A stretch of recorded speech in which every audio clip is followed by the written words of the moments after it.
Hi అండి, నమస్తే. Welcome back to Swathi kitchen. నేను మీ స్వాతిని. ఈరోజు మన ఛానల్లో బియ్యం పిండితోటి టేస్టీ కరకరలాడే కురుకురే వడియాల్ని ఎలా ప్రిపేర్ చేసుకోవాలనేది చూపించబోతున్నాను.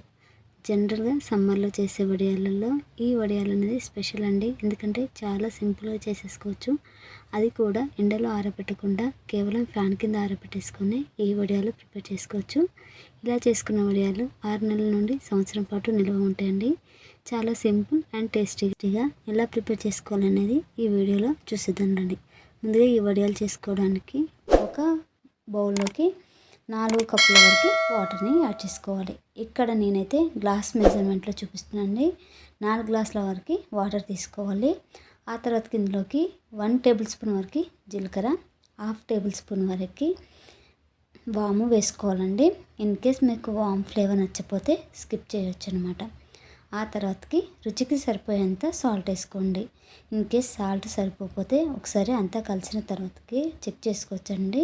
ఇన్ కేస్ సరిపోతే కొంచెం యాడ్ చేసుకోండి. ఆ తర్వాతకి 1/2 టేబుల్ స్పూన్ వరకు పచ్చిమిర్చిని కచ్చా పచ్చాగా దంచేసుకొని వేసుకోవాలి. ఇలా వేసుకున్న తర్వాతకి వాటర్ రోలింగ్ బాయిల్ అవ్వాలి. వీడియో క్లిప్లో చూసారు కదా, ఈ విధంగా వాటర్ రోలింగ్ బాయిల్ అయిన తర్వాతకి ఇందులోకి 2 గ్లాసుల వరకు బియ్యపిండి అనేది యాడ్ చేసుకోవాలి. ఇక్కడ నేనైతే పొడి బియ్యపిండి తీసుకున్నానండి. ఇలా బియ్యపిండి వేసిన వెంటనే మనకు పిండి అనేది ఉండలు కడుతుంటుంది. ఎందుకంటే వాటర్ అనేది బాగా హీట్ అయి ఉంటుంది కాబట్టి పిండి వేయగానే ఉండలు కడుతుంది. ఈ ఉండలు మొత్తం మ్యాష్ అయిపోయేటట్టు, అంటే ఎంత వీలైతే అంత మనం గరిటెతోటి స్ప్రెడ్ చేసుకుంటూ మొత్తం ఉండలు మొత్తం మ్యాష్ అయిపోయేటట్టు కలుపుకోవాలి. ఇలా కలపడానికి కొంచెం టైం ఎక్కువనే పడుతుంది. జస్ట్ ఒక 10 నిమిషాల్లో కలిసిపోతుందండి. ఇన్ కేస్ మీకు గరిటెతో సరిగా కలపరాకపోతే ఈ ప్లేస్లో విస్కర్ని కూడా వాడుకోవచ్చు. విస్కర్తో అయితే తొందరగా కలిసిపోతుంది. ఈ విధంగా మొత్తం ఎక్కడ ఉండనేది లేకుండా పిండి కానీ సాఫ్ట్గా ఉడికిపోయేటట్టు మనం కలుపుకుండాలి.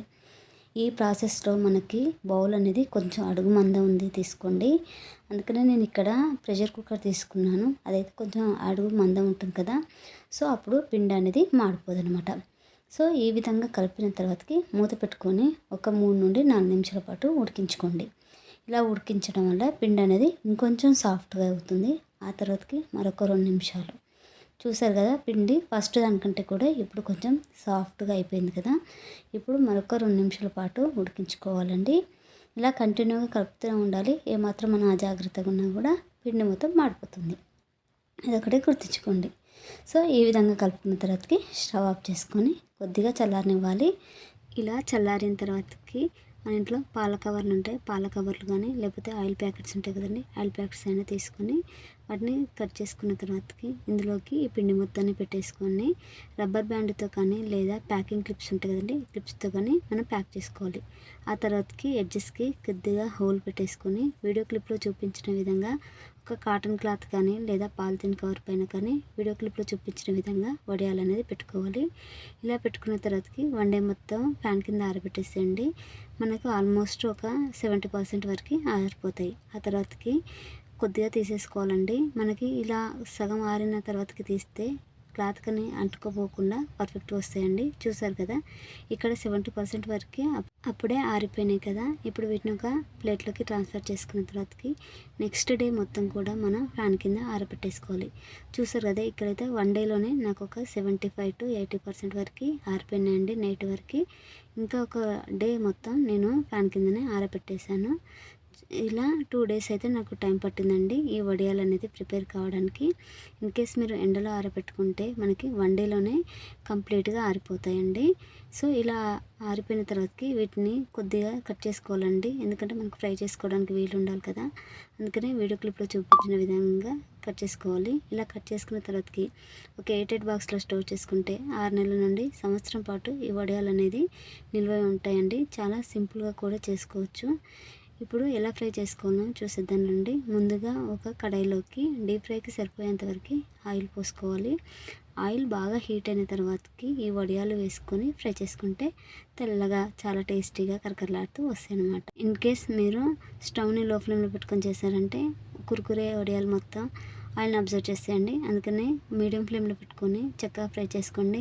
ఆయిల్ అనేది ఎక్కువ హీట్ అయి ఉన్నప్పుడు లో ఫ్లేమ్లోకి అడ్జస్ట్ చేసుకొని ఈ వడియాలు అనేది వేయించుకోవాలండి. లేకపోతే వడియాలు మొత్తం కలర్ మారిపోతాయి, మాడిపోతాయి అన్నమాట. చూసారు కదా ఎంత చక్కగా వచ్చినాయో. ఇలా అన్నిటినీ ప్రిపేర్ చేసుకొని మనం పప్పు కానీ పప్పుచారు ఏదన్నా పచ్చళ్ళు చేసుకున్నప్పుడు వీటిని సైడ్ డిష్గా తీసుకున్నారంటే చాలా టేస్ట్ ఉంటుంది. పిల్లలు స్నాక్స్ అడిగినప్పుడు లైట్గా కారం చల్లిస్తే ఈవినింగ్ స్నాక్లోకైనా చాలా బాగుంటాయి అన్నమాట. మీరు కూడా నేను చెప్పిన ప్రాసెస్లో ఒకసారి ఈ వడియాల్ని ప్రిపేర్ చేసుకోండి. ప్రిపేర్ చేశాక మీకు ఎలా కుదిరిందో మీ ఫీడ్బ్యాక్ నాతోటి కామెంట్స్లో తెలియజేయండి. అలాగే వీడియో నచ్చితే ఒక లైక్ కొట్టండి. మీ ఫ్రెండ్స్ అండ్ రిలేటివ్స్ తోటి షేర్ చేసుకోండి. ఇలాంటి మోర్ రెసిపీస్ కోసం మన స్వాతి కిచెన్ ఛానల్ని సబ్స్క్రైబ్ చేసుకుని పక్కన ఉన్న బెల్ ఐకాన్ని యాక్టివేట్ చేసుకోండి. Thank you for watching friends. Bye bye.